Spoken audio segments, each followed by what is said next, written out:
ये है गुजरांवाला की वर्ल्ड फेमस महर स्वीट्स की बर्फी जो 200 मन खालिस दूध, खोए, काजू, बादाम, पिस्ता समेत मुख्तलिफ लवाजमात से तैयार की जाती है। इसकी तैयारी कैसे होती और कितना टाइम लगता है? 100 मन दूध है, इसी की बर्फी बन रही है। हम खालिस खोए से बर्फी तैयार करते हैं। इसके अंदर सिर्फ चीनी डलती है और इसके अलावा दूसरी कोई आइटम नहीं डलती है। अस्सलाम वालेकुम, उर्दू पॉइंट में खुशामदीद। मैं हूँ आपका मेज़बान उस्मान भट्ट। नाज़रीन, गुजरांवाला की मशहूर व मरूफ महर स्वीट्स की बर्फ़ी ना सिर्फ पूरे गुजरांवाला बल्कि पूरे पाकिस्तान में बहुत मशहूर और पसंद की जाती है। इस बर्फ़ी की डिमांड बैरून मुल्क से भी आती है। आज हम आपको लेके आए हैं महर स्वीट्स के प्रोडक्शन हाउस में। आपको दिखाते हैं ये बर्फ़ी तैयार कैसे होती है, कितनी मिकदार में तैयार होती है और लोग इसको इतना पसंद करते हैं, उसकी क्या वजह है। पहले प्रोसेस देखें, फिर हम जानते हैं कितनी मिकदार में तैयार होती है और लोगों की पसंद की वजह क्या है, इसकी हिस्ट्री भी जानते हैं। आइए हमारे साथ। महर स्वीट्स के ओनर महर शिराज साहब इस वक्त हमारे साथ मौजूद हैं। शिराज साहब, ये बताएं कि महर स्वीट्स की बुनियाद कब रखी गई और किसने रखी थी? महर स्वीट की बुनियाद 1980 में मेरे वाले साहब और मेरे ताया अबू ने रखी थी। मेरे ताया अबू जो ने आईडी के नाम से अलहदा काम शुरू कर लिया था और मेरे वाले साहब ने महर स्वीट के नाम से अलहदा काम शुरू किया था। हमारी 3 ब्रांचेज़ हैं, इमनाबाद में, मोर इमनाबाद में और कामोगी में। ये बताएं कि आपकी जो बर्फ़ी है महर स्वीट की, ना सिर्फ गुजरांवाला में बल्कि पूरे पाकिस्तान में भी काफ़ी मशहूर है और बाहर से भी ऑर्डर आते हैं। कहाँ कहाँ से आपके ऑर्डर आते हैं और क्या आप उनको पूरा कर पाते हैं? सर, पूरी दुनिया से हमारे ऑर्डर आ रहे हैं, हमसे पूरा नहीं हो रहा। हम पाकिस्तान के ऑर्डर ही पूरे कर लें, हमसे यही बहुत है। बहुत से लोगों को हमको जवाब देना पड़ता है। पाकिस्तान से बाहर जितना भी ऑर्डर आता है, हम उन्हें 1 किलो भी नहीं बर्फ़ी देते। जो पाकिस्तान का ऑर्डर है उसी के लिए हम पाकिस्तान के लोगों को टाइम दे रहे हैं। मतलब सुबह अगर हम शुरू करते हैं तो उन्हें बोलते हैं कि सुबह 7 बजे से लेके 2 बजे तक बर्फ़ी अवेलेबल है। शाम को फिर 3 बजे से लेकर रात 6-7 बजे तक हमारी बर्फ़ी सेल होती है। जो सुबह बनाते हैं वो शाम को सेल हो जाती है। हमसे ऑर्डर ही नहीं कंप्लीट किए जा रहे। ये बताएं, जो आप बर्फ़ी यहाँ पर तैयार करते हैं, कितने मन दूध आता है, चीनी कितने मन होती है, उसके अलावा इसकी तैयारी का प्रोसेस बताएं और रोज़ाना कितनी बर्फ़ी यहाँ पर तैयार होती है प्रोडक्शन? आजकल गर्मियों के अंदर दूध बहुत कम हो जाता है। आजकल हमारे पास 100 मन दूध है, क्योंकि गर्मियों के अंदर ग्वाले कम दूध देते हैं, सर्दियों में जाके दूध ज़्यादा हो जाता है। यही दूध इन्हीं भैंसों का तकरीबन 200 मन 250 मन तक चला जाता है। ठीक है, आजकल 100 मन दूध है, इसी की बर्फ़ी बन रही है।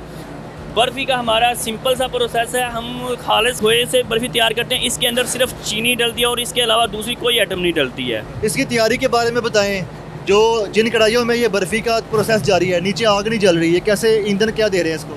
सर, ईंधन ये लकड़ी की आग जलाई जाती है और लकड़ी से हम स्टीम तैयार करते हैं। ये स्टीम के ऊपर काम हो रहा है। जो काम गैस के ऊपर 1 घंटे के अंदर होता है, स्टीम के ऊपर 15 मिनट में हो जाता है। इसी तरह हमारे पास जितने भी हम कड़ा लगाएंगे वो मतलब 15 मिनट में एक हमारा मन दूध तैयार हो जाता है। 100 मन दूध हम 2-3 घंटों में फारिग हो जाते हैं। वैसे जब गैस के ऊपर काम था हम तो 24 घंटे काम करते थे, लेकिन हमारा काम ही नहीं था ख़त्म होता है।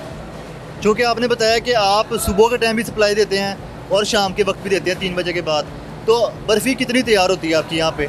सर, जितना भी दूध हो उसका चौथा हिस्सा बर्फ़ी तैयार होती है और उसका भी चौथा हिस्सा हम चीनी डालते हैं। हाँ, अभी कितनी होती है? अभी हमारा 100 मन दूध है। आजकल 25 मन बर्फ़ी तैयार हो रही है, शॉप पे जाती है। ये भी ऑर्डर ही नहीं कंप्लीट किए जा रहे। जो आप दूध इस्तेमाल करते हैं वो कहाँ से लेके आते हैं? और इतना ज़्यादा दूध लेके आते हैं 100 मन, आप अपनी भैंसें क्यों नहीं रख लेते? सर, ये अगर हम भैंसों की तरफ जाएंगे तो ये फिर हमसे ये काम नहीं होगा। एक टाइम में एक काम ही किया जाता है। ये भी बहुत ज़िम्मेदारी वाला काम है। पहले दूध लेते हैं हम, सीधा भैंसों वालों से दूध लेते हैं। हम किसी बंदे दूसरे से ग्वाले से दूध नहीं लेते।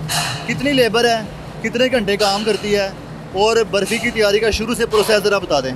सर, पहले दूध लेके आते हैं, उसको अच्छे तरीके से साफ़ हालत के अंदर उसका खोया बनाया जाता है। जब दूध लेके आते हैं उसका खोया पहले तैयार करते हैं, खोया इकट्ठा कर लेते हैं। उसके बाद जितना हमने चौथा हिस्सा चीनी डालनी होती है, करा के अंदर खोया डाल के उसके अंदर चौथा हिस्सा चीनी डाल के हम मिक्स करके बर्फ़ी तैयार कर लेते हैं। तो इसमें ऐसी क्या ख़ास बात होती है कि लोगों को इतना पसंद आती है बर्फ़ी? गुजरांवाला जब भी आओ हर कोई आपकी महर स्वीट की बर्फ़ी खा रहा होता है। क्या ख़ास बात है? क्या इसकी मेकिंग में डिफरेंस है? मतलब कि आग पे नहीं पकती है, स्टीम पे पकती है, या क्या मतलब आप क्या समझते हैं? नहीं सर, ये इसकी कोई इस तरह की कोई बात नहीं। ये आग पे बनती है कि स्टीम पे बनती है। जब 1980 के अंदर ये स्टीम पे नहीं था, ये आग ही थी। ये तो अब आगे तकरीबन 3-4 साल से हमने ये स्टीम वाला काम शुरू किया है। तो हमारा काम अल्लाह का शुक्र है 1980 से ही ऐसे ही चल रहा है। तो ये इसकी खासियत ये है कि ये खालिस है, मतलब हम ये सिर्फ दूध की बनी हुई है, इसके अंदर कोई दूसरी चीज़ नहीं इस्तेमाल हुई। लोग बहुत ज़्यादा चीज़ें इस्तेमाल करते हैं, उनके तो नाम भी नहीं हमें आते क्या क्या इस्तेमाल करते हैं, लेकिन हमारी यही स्पेशल है कि ये ताज़ी बर्फ़ी बन के तैयार हो गई, ये ताज़ी सेल हो रही है। 25 मन रोज़ाना बर्फ़ी तैयार होती है और सेल भी हो जाती है। एस्टीमेट कितनी कॉस्ट आती है इसकी तैयारी पे और दुकानों पर कितने रुपए किलो सेल हो रही है? सर ये हमारा रेट जोन सा है पाकिस्तान के अंदर मेरे ख्याल में तो सबसे कम है। बाकी शॉपों के ऊपर हम 1000 रुपये से ऊपर है आजकल रेट, हमारा 750 रुपये रेट है। किसी मिठाई वाले का खालिस बर्फ़ी का 750 रुपये रेट नहीं है। अगर हम देखें 170 रुपये किलो दूध भी लें और उसको तैयार करके बताएं कैसे 750 रुपये तैयार हो, हमारी मकबूल बचत है। ये है कि रोज़ाना ज़्यादा बर्फ़ी बनती है तो हमारा जो थोड़ी बचत है वो थोड़ी मिल जाती है। वैसे इसके अंदर बचत ज़्यादा मिकदार में बोलें वो कोई भी नहीं है।